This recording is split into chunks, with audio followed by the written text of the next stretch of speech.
Hi viewers, this is J. Swami, Assistant Professor of Zoology. Today we are going to discuss transport of gases. In the environment, in the atmosphere, there are various gases like nitrogen, oxygen, carbon dioxide, and the zero group elements like the argon, helium, neon. But apart from the respiration, we are discussing the transportation of gases like oxygen and the carbon dioxide. In the transportation of gases, oxygen transportation takes place in the dissolved condition as the dissolved oxygen and in the form of oxyhemoglobin. Whereas in the case of carbon dioxide can be transported as the carbamino compounds and the bicarbonates in the form of bicarbonates. First of all, prior to the discussion of transportation of gases, let us see the respiratory pigments. Here there are the respiratory pigments which are generally called as the chromoproteins. They are commonly called as the chromoproteins. Chromoproteins means they give coloration to the body fluids like the blood. Chromo means color. They provide color to the body fluids like the blood. So that they are known as the chromoproteins. They are also known as metalloproteins. What are the metalloproteins? They have metallic ions like the ferrous or copper, so that they are known as the metalloproteins. And they are also known as the conjugate proteins. What is the conjugate protein is a protein like the globin which combine with the prosthetic group. Heme is the prosthetic group, globin is the protein group. They form the hemoglobin, so that they are known as the conjugate proteins. Any protein, if that can combine with the prosthetic group, both of them fuse together and form the conjugate proteins. Now, respiratory pigments are the chromoproteins or metalloproteins or conjugate proteins. Now, these respiratory pigments, they bind with oxygen and as well as the carbon dioxide. Here, if you see the oxygen, there are two terms we have to discuss clearly. One is the oxidation, where there is a utilization of oxygen for a reaction. Right? For example, there is any reactant like the hydrogen get bound to the oxygen, that leads to the formation of the water molecule, let us assume. Here the oxygen is get utilized in the formation of the H2O molecule. Whereas there is a establishment of bond in between respiratory pigments and the oxygen, that is always it is a reversible reaction. Let us see, for example, there is a hemoglobin. Let us see, there is a hemoglobin get established the bond with O2, they form HbO2. Right? the formation of the HbO2 takes place when the oxygen pressure is more, that is when the concentration of oxygen is more. That time the hemoglobin establishes the temporary bonds, temporary attachment with the oxygen and forms the HbO2. Whenever the concentration of the oxygen is lowered, whenever the concentration of oxygen is very low, during that time the HbO2 get degraded into, detached into Hb and O2. So this is there is a temporary attachment in between respiratory pigments and as well as the oxygen, that we have to remember. This kind of temporary attachment in between respiratory pigments and the oxygen is known as oxygenation. Is known as oxygenation, but not the oxidation, we should remember. This is a oxygenation. This process is known as oxygenation. Then come to the next one. In the animal kingdom, many of the organisms, they have the respiratory pigments. In some of the cases, in a single organism, there is every possibility to that contain more than one respiratory pigments. But if we see the occurrence of the respiratory pigments, now here let us assume here there is a earthworm that contain hemoglobin, and here it is a human being that contain hemoglobin. Let us assume earthworm is the invertebrate, whereas the human being is the vertebrate. Both of them, they have the hemoglobin and both of their blood is red in color. Until this, okay, everything is fine.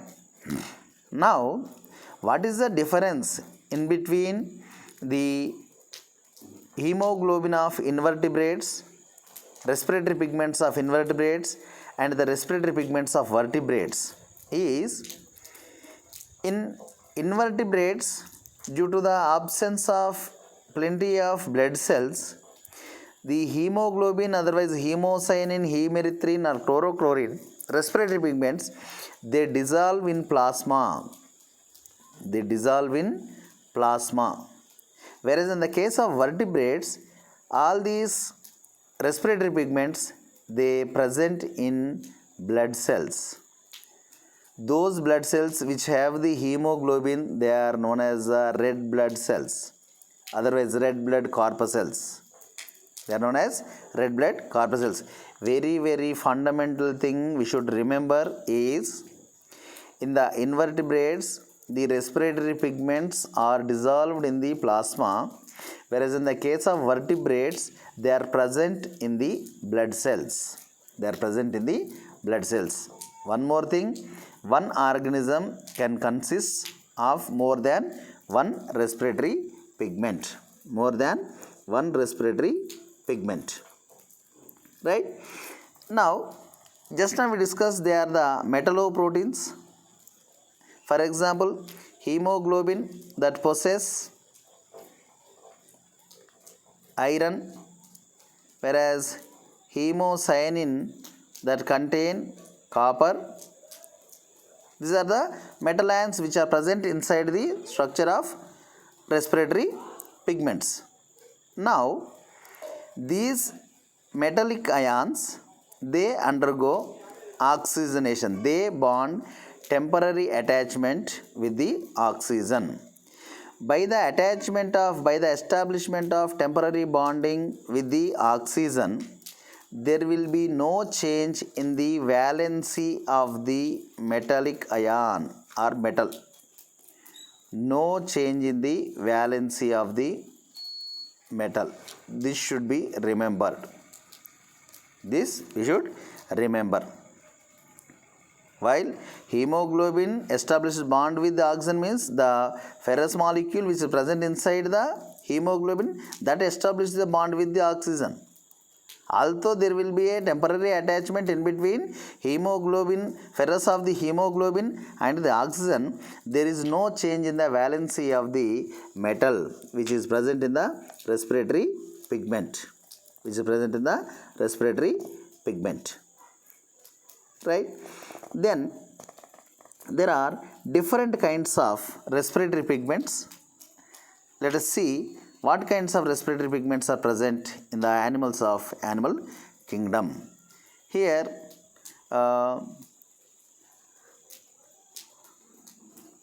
these respiratory pigments, they not only transport the oxygen and carbon dioxide, but also they store the oxygen in some of the organisms, and the respiratory pigments acts as the buffers. They mediate the buffering mechanisms, and also they enhance the osmotic pressure or osmotic concentration within the intracellular environment. This is the additional functions to be done by the respiratory pigments. The main function which is assigned to the respiratory pigments is a transport, capturing, transport and delivery of the oxygen and the carbon dioxide. Let us see different kinds of respiratory pigments.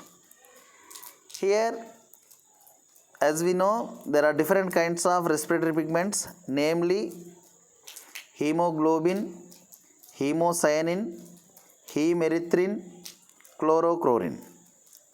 In addition to all these four, we may also have in some of the organisms pinaglobin, echinochrome and the malphidium. Pinaglobin, echinochrome and the malphidium are the another respiratory pigments. Let us see one by one. Let us discuss the respiratory pigments one by one.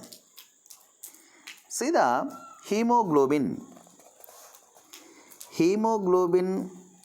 The first point we should discuss is it is a respiratory pigment which is highly distributed among the animals of the animal kingdom. It occupies first place in the distribution, and it can carry more oxygen molecules than all other respiratory pigments. One hemoglobin molecule can carry of about 4 oxygen molecules. It occupies first place in the distribution. It can carry more oxygen molecules when compared to the other respiratory pigments. Whenever hemoglobin get oxygenated, it gives a red color to the blood. As it is the metalloporphyrin, the metal which is present in the hemoglobin is the ferrous.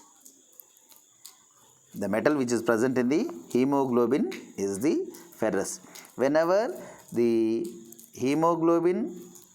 ferrous molecule of the hemoglobin get oxygenated, it gives the red color, right? And the condition of the ferrous that modified to ferric status. The status of the iron converts from ferrous to ferric status. Now, here if you observe the structure of the hemoglobin is a metalloporphyrin. If you observe the structure of the hemoglobin here, there is a globin which is a protein, and remaining the entire structure is the heme. It is the heme. Globin is the protein, whereas heme is the prosthetic group, so that it is known as the conjugate protein. Right? And in the hemoglobin, we have 4 polypeptide chains,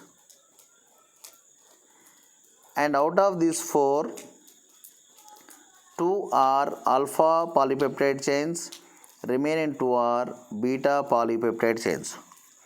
2 alpha polypeptide chains and 2 beta polypeptide chains. Each and every polypeptide chain, with the help of the ferrous, they form a fundamental structure which can carry a oxygen molecule. So there are total 4 polypeptide chains, so that they can carry 4 oxygen molecules at a time. Now the ferrous establishes loose and reversible bonds with the oxygen, and thereby whenever they reach, that is, the fundamental feature is, whenever the concentration of oxygen is more, the respiratory pigment like the hemoglobin that bind with they establish the bonds with the oxygen. Whenever the concentration of the oxygen is very less, that time they detach from the oxygen, they release the oxygen into the tissues, so that they can capture, carry and release the oxygen at the tissues wherever there is a need of oxygen, wherever there is a need of oxygen. So here a single hemoglobin molecule at a time, due to the presence of 4 heme units, that is 4 polypeptide chains, with the help of the ferrous they form 4 heme units. Each heme unit can carry 1 O2 molecule, so that they can carry totally 4 O2 molecules. 4 O2 molecules. In general, the oxygen, as we know, 97% of the oxygen is transported in the form of oxyhemoglobin. Only remaining 3% of oxygen is transported in the dissolved condition as the dissolved oxygen, that is dissolved in the cytoplasm of the cells. Okay, out of, if you take into consideration 1 deciliter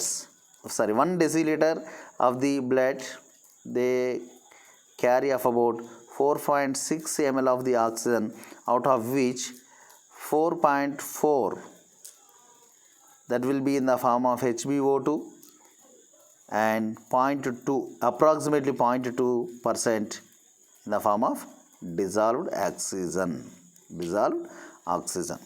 So this is about the hemoglobin, and the molecular weight is of about approximately 68,000 Daltons.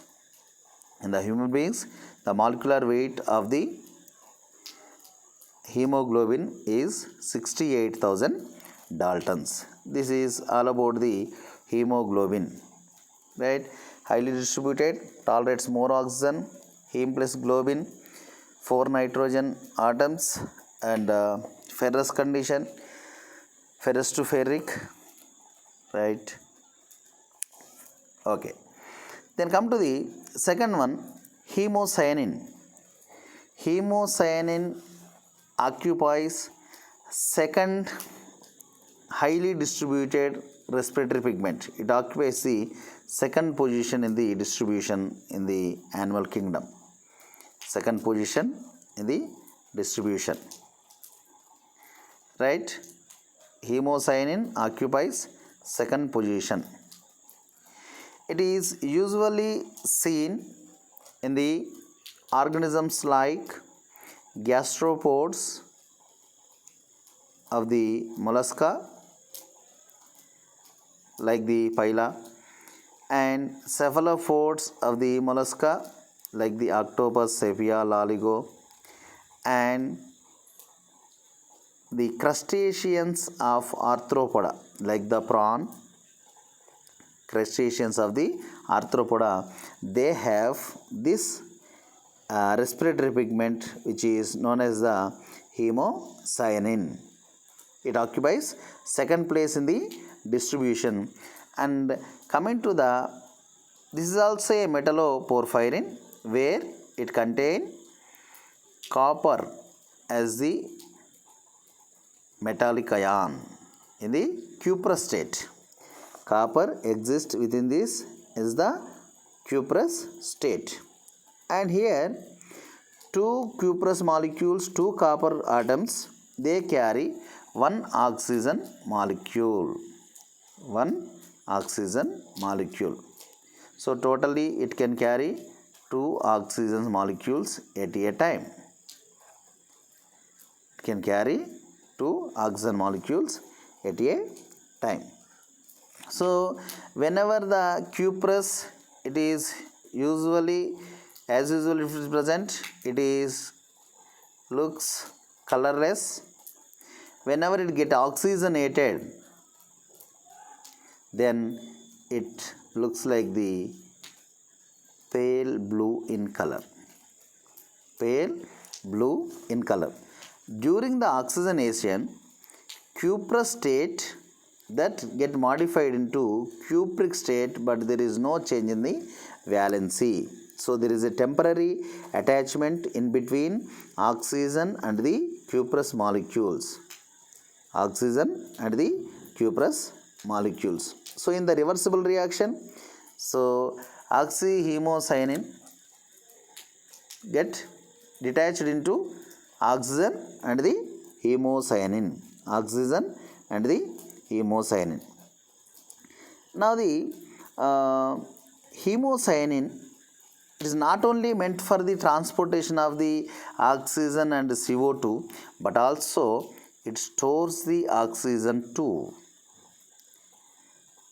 Besides the function of transportation, it also stores the oxygen. Hemocyanin stores the oxygen, and along with the storage of the oxygen, it also regulates the pH, and it stabilizes the concentration of the osmotic concentration. It also stabilizes the osmotic concentration.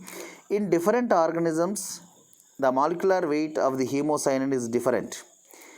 In the case of polynumerous like organisms, the molecular weight is of about 4,47,000 daltons. In the polynumerous, the molecular weight is 4,47,000 daltons, whereas in the Octopus vulgaris, it is 27,85,000 daltons.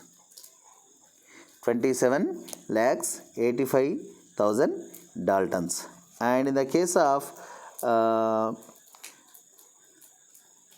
helix, it may be of about 66,055,000 daltons. 66,55,000 daltons. That is, in various organisms, the molecular weights of the hemocyanin differ from one organism to the another organism.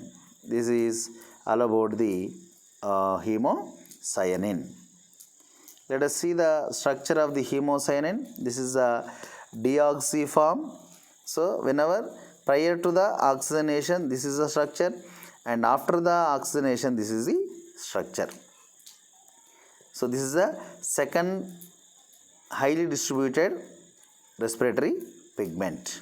Second highly distributed respiratory pigment. So as usually, this is the respiratory pigment of invertebrates, so that it is present in the plasma. It is present in the plasma. Then coming to the next respiratory pigment, that is the hemerythrin. This is the hemerythrin. Let us see the details of hemerythrin. Here, the hemerythrin was found in a ancient brachiopod which is known as the Lingula. The name of the organism is Lingula. It is a ancient brachiopod. For the first time, the hemerythrin was discovered in the Lingula. And the minor phyla like the Priaphulida and the Siphonculida also, they consist of hemerythrin. Here in the hemerythrin, as the metalloporphyrin, it also contains iron in the ferrous state. 3 iron molecules, they carry 1 oxygen molecule. 3 ferrous atoms, they carry 1 oxygen molecule. Here whenever the three iron molecules get attached with the oxygen, all the three ferrous molecules they modified into ferric. During the oxygenation, all the ferrous molecule modified into ferric. Three iron molecules they modified into ferric. But after the release of O2, only two of them get revert back into ferrous state, but one it is remains its ferric state. This is the specialty of the hemerythrin. Simple. Here it is a iron molecule, iron atom. The capacity of the hemerythrin is 3 iron atoms, they carry a single oxygen. So as and when there is a oxygenation, that time all the ferrous state atoms they get modified into ferric state. After the release of O2 into the tissues, they have to again revert back to ferrous status. But here only two of them come to ferrous status, but remaining one it will continues its ferric status. That is the specialty of the hemerythrin. It is a specialty of the hemerythrin. So for the first time it was discovered in the lingula. It is a ancient brachiopod. Along with the lingula we will find out this hemerythrin in the Priapulida and what you can say Siphonculida too. Siphonculida as well. And the molecular weight, if it is in the singular form, that is 66,000 Daltons. That is 66,000 Daltons. If it is in the bimolecular formula, 1,22,000 Daltons. 1,22,000 Daltons. This is the hemerythrin. It is prior to the oxygenation, and this is after the oxygenation. Here we will see the oxygen molecules here. Here there are no oxygen molecules. This is the structure of hemerythrin. So brachiopod, Siphonculida, 3 iron atoms. Okay. Then come to the next one. It is a chlorochlorine. Chlorochlorine. It is mostly seen in the invertebrates. Chlorochlorine, it is mostly seen in the invertebrates. The name itself indicating chloro means green. It gives green color to the blood. It gives green color to the blood. Although it looks like the Hb, hemoglobin, but the position of iron is somewhat different in the heme-like molecule. Chlorochlorine is mostly found in the invertebrates, right? The in the metalloporphyrins, ferrous is the metal, and it gives green color to the blood, and the structure looks like the hemoglobin only, but the position of iron is somewhat different. The position of the iron of the heme molecule of the hemoglobin and the heme molecule of the chlorochlorine are somewhat different, right? And it is as plenty of chlorochlorine is seen in the invertebrates, so that it is dissolved in the plasma. And 4 families of phylum Annelida. 4 families of phylum Annelida, they have the chlorochlorine as the respiratory pigment. The best example is the Spirorbis. The best example is the Spirorbis, right? Here also the ferrous molecule, whenever it gets oxygenated, that converted into ferric state, right? In the Spirorbis, the molecular weight of the chlorochlorine is of about 3 lakhs Daltons. The molecular weight of the chlorochlorine in this fire orbis is of about 3 lakhs daltons.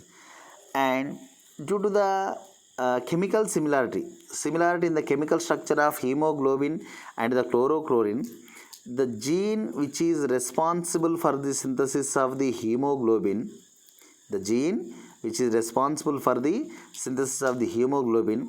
it may underwent some mutation, and that may lead to the synthesis of the chlorochlorine. This is the concept of the scientist, not yet proved, but what the scientists thought, that the gene which is responsible for the synthesis of the hemoglobin, that may get mutated and tend to form the chlorochlorine. So this is a conceptual approach of the scientists. If you observe the structure, it is the heme ring of the hemoglobin and the heme ring of the chlorochlorine looks alike. Both of them looking similar, but the position of the ferrous, it may be somewhat different when compared to the hemoglobin. Then one iron atom carries one oxygen molecule. Right, this is also present in plasma, highly seen in the organisms of the Annelida. Right, these are the various respiratory pigments: hemoglobin, hemocyanin, hemerythrin, and the chlorochlorine. Along with the 4 respiratory pigments, we also see pinaglobin, echinochrome, and molphidium. These are the other respiratory pigments. What is the main function of the respiratory pigments? Is transportation, capturing, that is a temporary attachment to the gases, transportation of the gases, release of the gases where their concentration is very less, and not only that, they also participate in the storage of the oxygen, and some of them they also they maintain the buffering mechanism, and some of them they enhance the osmotic pressure, osmotic concentration. They do all these things. So this is all about the, prior to the transportation of gases, we should know what are the respiratory pigments are. So this is all about the respiratory pigments. Thank you one and all.